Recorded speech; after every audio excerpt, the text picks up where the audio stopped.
Alright, ladies and gentlemen, welcome back to another video where today we will be testing out a C0 ARLECCHINO versus a C1 ARLECCHINO video. So if you guys saw my summoning video, you will know that I have gotten a C1 ARLECCHINO. The ARLECCHINO you will be seeing in this video will be a level 70 ARLECCHINO with 666 talents on 2-piece since I don't have her artifacts farmed yet, and Primordial Jade Wing Spear to compensate for the level and the artifacts and the talents.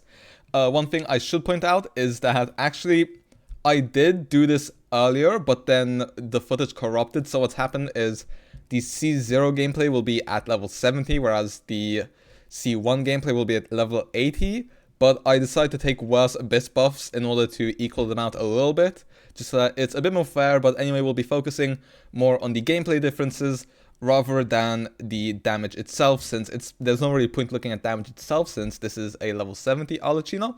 But yeah, basically the two teams we are going to be doing, the team we will be doing, obviously I will just put Novelet here, but we will not be focusing on his gameplay whatsoever. His gameplay will be entirely cut.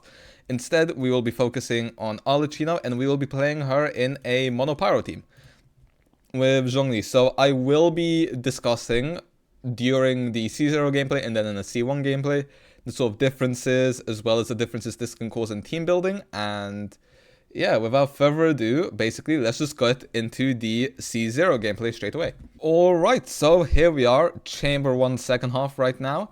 We will be fighting against the Jade Plume Terrace Room, and you know, this isn't a very difficult boss. We should be able to clear this pretty easily. Just for those of you guys who don't know, basically the way you play ARLECCHINO is you E at first, and then you go into your supports, and then you go back on field on ARLECCHINO, charge attack, collect a Bond of Life, and then do DPS until her infusion ends. And then you can use her ult to heal. I'll explain a little bit more in Chamber 2 on the rotations I personally do, but yeah, I mean, as you can see here, we're actually doing really decent damage to the Terrace Room, even though obviously we are level 70, without her best in slot artifact set, 666 talents. The only thing keeping us up here is the weapon. So what I'm going to do here is I am just going to save bursts, basically. I will be funneling Xiangling, and even with funneling, we have cleared this in basically 60 seconds. So I'd say we basically killed the Terrace Room in like 45 seconds-ish, which, you know, obviously Xiangling's doing damage. This is a mono pyro team rather than an ARLECCHINO hyper carry team, but it's still pretty decent damage, and it's already on to Chamber 2. Alright, so next up is the Perpetual Mechanical Array. Now, obviously, this boss can be a little bit annoying sometimes, depending on, you know, his attack rotation, since it is a bit random. But basically, what you'll see me doing most often in this video is doing an E, like I said, so that we can obviously get the mark as soon as we go back after we're on field on our supports. But what you will see me doing in a second is going into an E for more Bond of Life, a Q for more healing, into another E. And basically the point of that is so that we will overall get more pyro particles, because as you can see in this team, obviously, you know, it's mono pyro. We all know Xiangling loves her energy, and yeah, that's why I'm trying to get 2 E's in the rotation instead of 1. It's for the sake of getting more pyro particles. And I can do it basically yet again, although I feel like I am predicting here that he will spawn in his summons, as he does. There was one failed attempt here where I E'd and then I couldn't hit him, so I couldn't get my Bond of Life, so I had to restart. But yeah, that aside, once again, I am going into a Q, into an E, so that this guy gets the mark, into the team rotation, into a Q, into an E. My Xiangling is C6 by the way, but my Bennett is only C2, so we get a little bit of pyro damage from my Xiangling and a little pyro restart from Guoba, but then nothing crazy from our Bennett. Now we are cutting it a bit thinner here on time. I could finish this quicker, but I don't want to use too many ults, other than obviously ARLECCHINO's, because no, her ult isn't necessary, it's just a nice bit of extra damage. Although, you know, with 25 seconds, I feel like a Bennett burst should be enough here to clear alongside the ARLECCHINO E. And then Bennett will be very easy to battery. So yeah, that's sort of the thought process here. Once again, it will be nice to get another skill off so that we can get the 5 particles for our Bennett, and then obviously for our ARLECCHINO as well. And there you go. Now, this did take significantly longer. This is 113 seconds. The goal should be around 90 seconds, but Chamber 3 time. Alright, and here we are in the third chamber against the mech boss or whatever it is. Now, obviously, he does have this geoshield mechanic, so what you will see me doing again is E into a Q into an E. And I will Zhongli ult this time so that we can break his shield and then go into his shield and then begin our rotation on Bennett and Xiangling. I'm funneling, I try to funnel Bennett with ARLECCHINO's second E and then I funnel Xiangling with Bennett E, just to sort of save us a little bit of time. But as you can see, we're actually doing pretty decent damage here. I know there's a lot of pyro numbers, but you know, we'll try to see how much damage our ARLECCHINO does at the beginning of her rotation, because her damage is a bit front-loaded. She does a bit more at the beginning of her rotation as opposed to the end. So again, you can see, oh, we also get a nice view of the ult. That's nice. But yeah, as you can see there, we actually did manage to successfully funnel Bennett, I believe. And now let's look at our ARLECCHINO's damage, where we hit 28k there. I mean, I saw earlier in the run we were hitting like 38k. Yeah, I think we just hit over 30k there. So, you know, decent damage considering we are level 70, C0, in a mono pyro, so there's no transformative reactions. Like I said, in the second half of the video, I will be talking more about C1's potential, because this actually isn't a very good team comp for showing off C1, because C1 actually has a lot more benefits which aren't really noticed in this team, but like I said, I'll talk about that more in the second half. The focus here is mostly on nailing ARLECCHINO's rotation, as well as just looking at some of the damage she is able to pull off. So we can see quite a few 30ks there until it drops off to about 20k, but we do clear this in about 90 seconds, and considering that's the recommended time for clearing Abyss, I think a C0 level 70 unideally built ARLECCHINO actually did pretty well there. So, you know, if you want a really good free-to-play friendly team, I would recommend this Mono Pyro variant.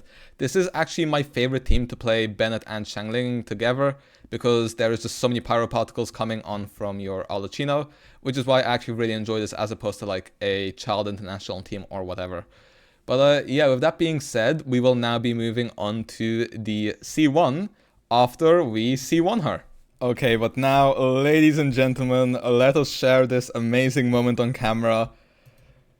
You know what time it is. We pulled C1. We're gonna use C1. Now, basically, just for those of you who don't know, basically, I'm pretty sure what this constellation does is, obviously, your damage will be enhanced by quite a lot when you are in your Bond of Life state, and then obviously you get a lot more interruption resistance, so you don't necessarily need to play her with a shielder, only for the sake of having interruption resistance. But yeah, without further ado, it is time for us to try out C1. Alright, and it is time to try out C1. Now, I know I did slightly touch on C1 in the previous section, but like as I mentioned, there is a damage bonus that we will be getting for our ARLECCHINO.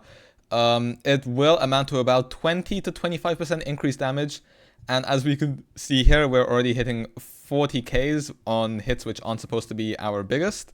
So yeah, as you can tell, obviously there is a damage increase. Part of that is due to the 10 level difference, although I didn't level up any talents or anything after I realized, because this is recorded on 2 different days, which is why I was also able to take weaker Abyss Blessings.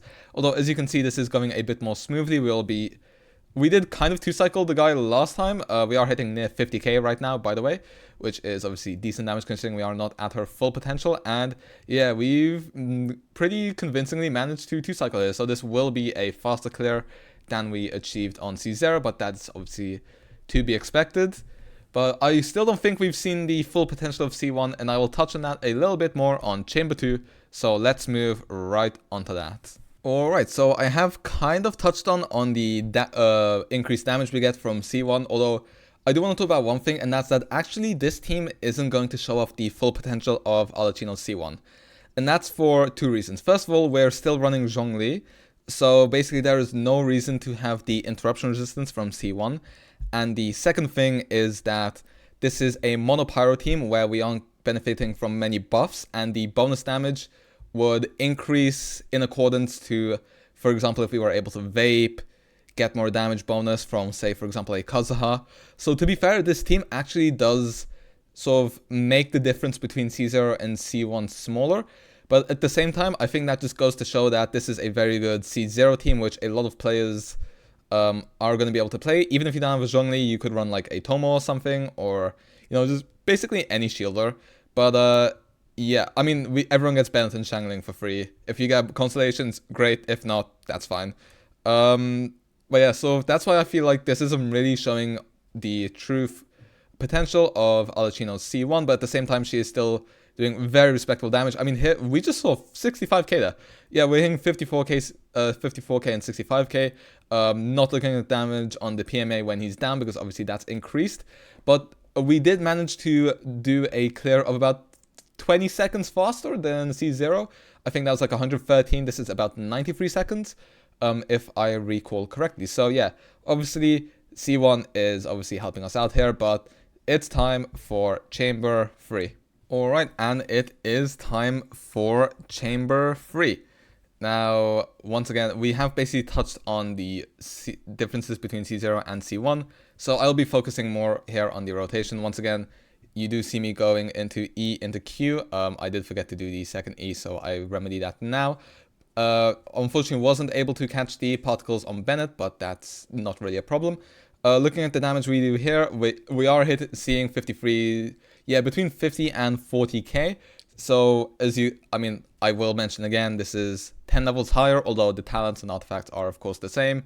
I'd say, yeah, you are going to expect to see about a 20 to 25% damage increase in these teams. I did slightly scuff the rotation, but you know, it is what it is. Most of the time, energy isn't an issue on this team, although obviously we are having to do a little bit of finicky stuff in order to get rid of the Geo Shield, so that's why you can see a little bit more variation in the rotations here than you normally would. But yeah, what I would typically do is E, Q, ARLECCHINO, which is especially important for the second rotation round because that will funnel particles. If your ARLECCHINO can't get her ult on burst, although she should be able to in this team, then you can just start off with the E and then save the burst for the second rotation. So yeah, that would be sort of my advice. But yeah, once again, we go into the Q, into the E, and then let it cook, as everyone's been saying recently.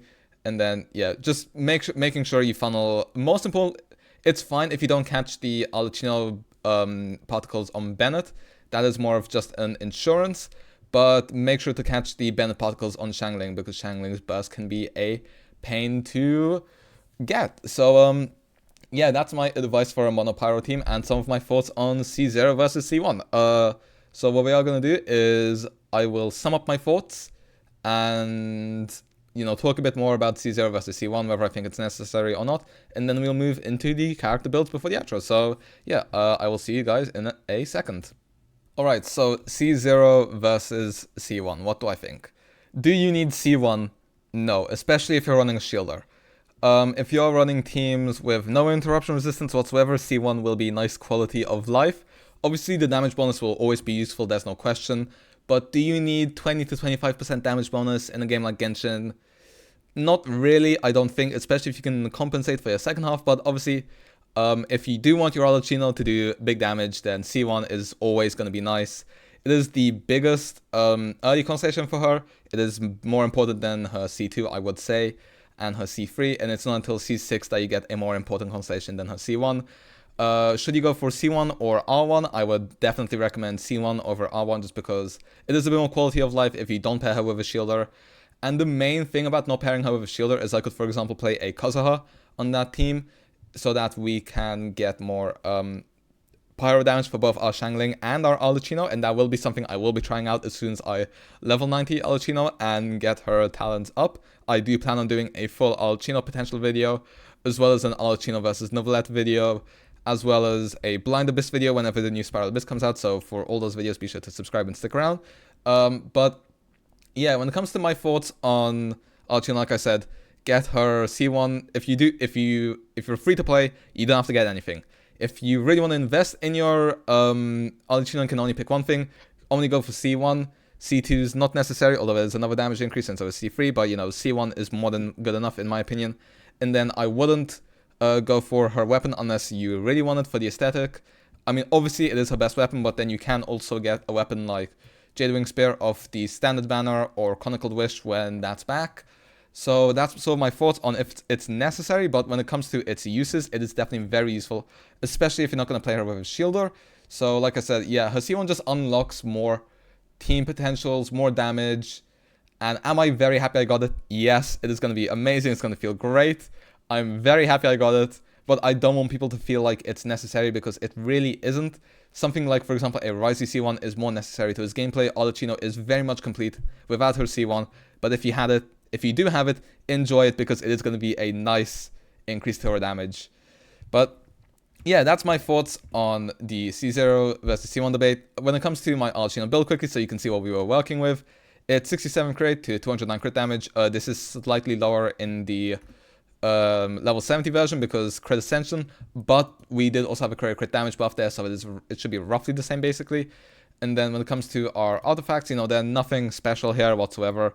It is literally two-piece attack, which isn't even amazing because Jadewing Spear and Bennett already gives us so much attack, and obviously there is the C1 as we saw earlier, and talents are all at level 6. I will just quickly show off our Shangling build. Basically 50 crit goes up to 62 with catch, 117 crit damage, and 250 ER.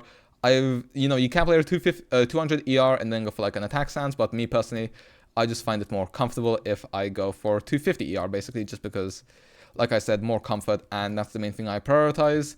Although if you're not playing ARLECCHINO on a triple pyro team, then this means basically nothing to you. So yeah, just quickly going through those character builds. And yeah, that's basically going to be it for this video. Hopefully you guys enjoyed. Like I said, it is not necessary whatsoever for you to have ARLECCHINO C1, R1, anything. She's perfectly fine for F2P players. But like I said, it is a very nice damage bonus and nice quality of life as well, because you won't get knocked around as much, which can be a bit annoying.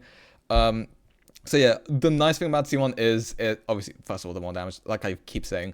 But I think it gives you more team flexibility and quality of life, which is the nicer feeling. So, you know, ARLECCHINO can feel a bit, you know, annoying to play sometimes if you keep getting knocked around. But then if you combine C1 with like a Sing Cho, then you're basically never going to get knocked out ever. So yeah, that's my thoughts on C0 versus C1. If you guys do have C1, I am happy for you. And if you guys don't have C1, you know, don't feel bad for yourselves. It's not necessary, as the first half of this video basically proved, because even at level 70, we were able to clear 2 chambers within 90 seconds, and then the other one, you know, we could have gotten luckier. But yeah, if you have a level 90 ARLECCHINO, even without her best in-slot artifacts, then she should be able to do a very serviceable job for you. So yeah, hopefully you guys enjoyed, and hopefully I will see you guys next time. See ya.